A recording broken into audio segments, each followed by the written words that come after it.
यदि last 16 letter of English alphabet are written in reverse order, which of the following letter will be third to the left of, third left बोला, and seventh from right, seventh right बोला, left right plus 10 right होगा, 27 में 10 गए 17, 17 left आए। अब last 16 letter विपरीत क्रम में लिख दिए, लास्ट 16 लेटर विपरीत क्रम में लिख दिए। भाई लास्ट 16 लेटर विपरीत क्रम में लिखे हैं ना, है ना। अब बात समझो, देखो A B C D E F G H I J, 10 तो ये हो गए। उसके बाद 16 लेटर विपरीत क्रम में लिख दिए, K L M N O P Q R S T U V W X Y Z, है कि नहीं।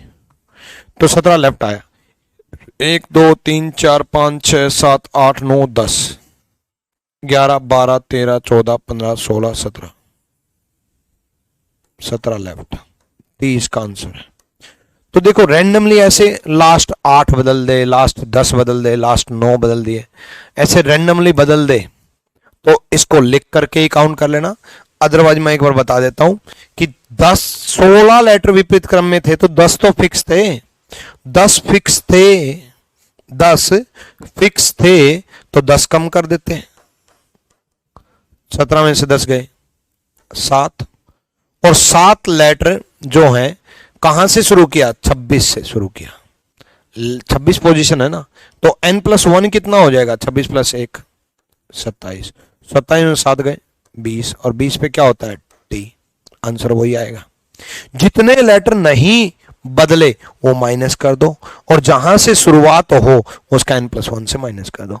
अदरवाइज लिख लेना, क्योंकि इतनी सारी चीजें याद रखोगे तो कितनी याद रखोगे, बहुत सारी चीजें याद रखनी पड़ेंगी। फिर इससे अच्छा है कि जब बहुत सारी चीजें याद रखनी पड़े ना तो कुछ भी याद नहीं रहता, तो उससे अच्छा है ऐसा रैंडमली अगर कोई क्वेश्चन आ जाए तो लिख लेना। अब रैंडमली तो ऐसे तो पहला 5वें के साथ बदल दिया जाए, दूसरा 6ठे के साथ बदल दिया जाए, तो ऐसे अगर रैंडमली बदल दे तो बदलने के बाद तो आपको लिखना ही पड़ेगा, ये मान के चलो।